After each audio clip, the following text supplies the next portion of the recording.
ഈ ഹാൾ നിറഞ്ഞ്, ഗാലറികൾ നിറഞ്ഞ് മലയാളത്തിൻ്റെ ചലച്ചിത്ര പ്രവർത്തകർ ഒരുമിക്കുമ്പോൾ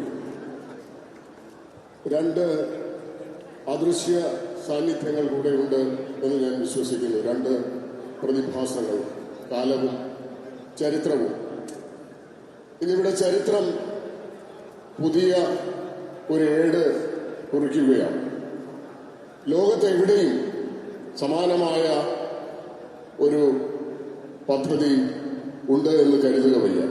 ഇന്ത്യയിൽ തീർച്ചയായും ഇതിന് സമാനമായ മറ്റൊരു ആരോഗ്യ സുരക്ഷാ പദ്ധതി ആവിഷ്കരിക്കപ്പെട്ടിട്ടില്ല എന്നും നമുക്ക് ഉറപ്പുണ്ട്.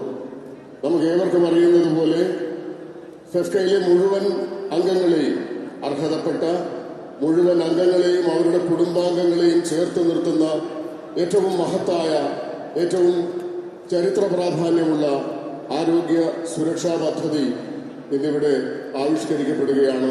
കാലവും ചരിത്രവും ഈ മഹനീയ സന്ദർഭത്തിന് സാക്ഷി നിൽക്കുന്നു എന്ന് തീർച്ചയായും നമുക്ക് വിശ്വസിക്കാം. നമ്മൾ ഇന്ന് ഈ വലിയ ഹാളിന്റെ 4 ചുവരുകൾക്കുള്ളിൽ ഒരു പുതിയ ചരിത്രം എഴുതുകയാണ്. ഫെഫ്കയുടെ ആരംഭകാലം ഞാൻ ഓർമ്മിക്കുകയാണ്. അന്ന് ആമുഖമായി സംസാരിക്കാൻ നിയോഗമുണ്ടായിരുന്ന ആളുകളിൽ ഒരാളാണ് ഞാൻ സംസാരിച്ചു തുടങ്ങിയത് ആ ഹാളിൽ നമുക്ക് പരസ്പരം കേൾക്കാനാകും വിധം മുഴങ്ങിയിരുന്ന നെഞ്ചിടിപ്പിനെ കുറിച്ചാണ്. വലിയ ആശങ്കയുണ്ടായിരുന്നു, വലിയ അങ്കലാപ്പുണ്ടായിരുന്നു. കൃത്യമായ ദിശാബോധമില്ലാതെ ഒരു പ്രത്യേക സാഹചര്യത്തിൽ മലയാളത്തിലെ മുഴുവൻ സാങ്കേതിക പ്രവർത്തകരും ചലച്ചിത്ര നിർമ്മാണവുമായി ബന്ധപ്പെട്ട മറ്റു മേഖലകളിൽ പ്രവർത്തിക്കുന്നവരും ഒരുമിക്കേണ്ടുന്ന ഒരു സാഹചര്യമുണ്ടായി. അത് 2008 മുതൽ ആരംഭിച്ച ഒരു വലിയ പരിശ്രമമായിരുന്നു, വലിയൊരു യജ്ഞമായിരുന്നു. ആ യജ്ഞത്തിന്റെ ആദ്യ കാലഘട്ടം നമുക്ക് ഓർമ്മിക്കാം.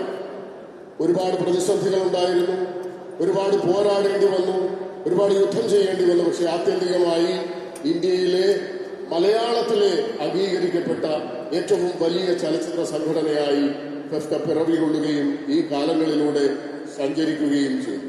ഇന്ന് നാം ഇവിടെ നിൽക്കുമ്പോൾ ഈ ഹാളിൽ മുഴങ്ങി കേൾക്കുന്നത് അങ്കലാപ്പിന്റെയോ ആശങ്കയുടെയോ നെഞ്ചിടിപ്പുകളല്ല. തീർച്ചയായും ആത്മവിശ്വാസത്തിന്റെ, അവകാശബോധത്തിന്റെ പേരിൽ ഒരുമിച്ചവരുടെ ആത്മധൈര്യത്തിന്റെ, ഒരുമിപ്പിന്റെ നെഞ്ചിടിപ്പുകളാണ്. അതിന്റെ താളം ഏറ്റവും മനോഹരമായ താളമാണ് എന്ന് ഞാൻ തീർച്ചയായും വിശ്വസിക്കുന്നു. തീർച്ചയായും നമ്മൾ ഈ സന്ദർഭത്തിൽ ഓർമ്മിക്കേണ്ട ഒരുപാട് ആളുകളുണ്ട്. ഫെഫ്കയുടെ രൂപീകരണത്തിന് മുൻകൈയെടുത്തവർ, അതിന് കാരണഭൂതരായവർ, അങ്ങനെ പലരും.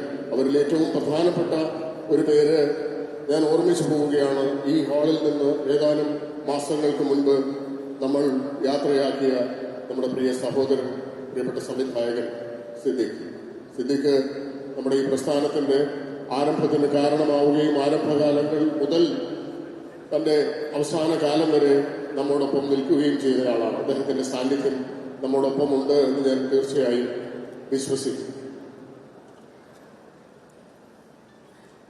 തീർച്ചയായും ഈ കാലഘട്ടങ്ങളിൽ ഫെഫ്കയെ, അംഗസംഘടനകളെ സധൈര്യം നയിച്ച, മുന്നിൽ നിന്ന് പോരാടിയ ഒരുപാട് പ്രവർത്തകരുണ്ട്, നേതാക്കളുണ്ട്. അവരുടെ എല്ലാം പേരുകൾ നാം ഈ സന്ദർഭത്തിൽ ഓർക്കുകയാണ്.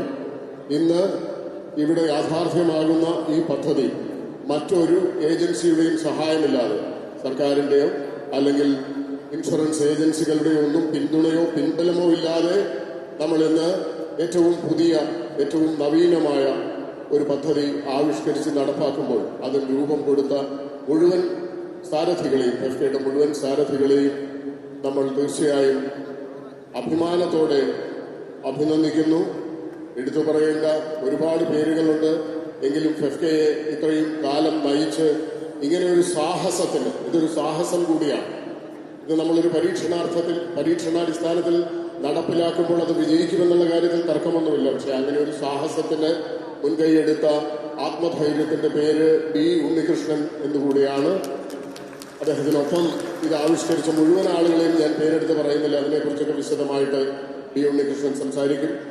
ഇന്ന് ഈ ചരിത്ര മുഹൂർത്തത്തിന് സാക്ഷിയാവാൻ ഇവിടെ എത്തിച്ചേർന്നിരിക്കുന്ന മുഴുവൻ ആളുകൾക്കും എൻ്റെ അഭിവാദ്യം. നമ്മൾ ഇന്ന് ഈ ചടങ്ങിന്റെ ഭദ്രദീപം കൊളുത്താൻ ഏറ്റവും അർഹരായ, ഏറ്റവും യോഗ്യരായ ചലച്ചിത്ര പ്രവർത്തകരെയാണ് കണ്ടെത്തിയിരിക്കുന്നത്. അവരെ ഓരോരുത്തരായി വിവിധ വിഭാഗങ്ങളിൽ നിന്നുള്ള നിരവധി ദശാബ്ദങ്ങളായി മലയാള സിനിമയ്ക്കൊപ്പം സഞ്ചരിക്കുന്ന, ഇന്നും നമ്മളോടൊപ്പം പ്രവർത്തിക്കുന്ന ആളുകളാണ്.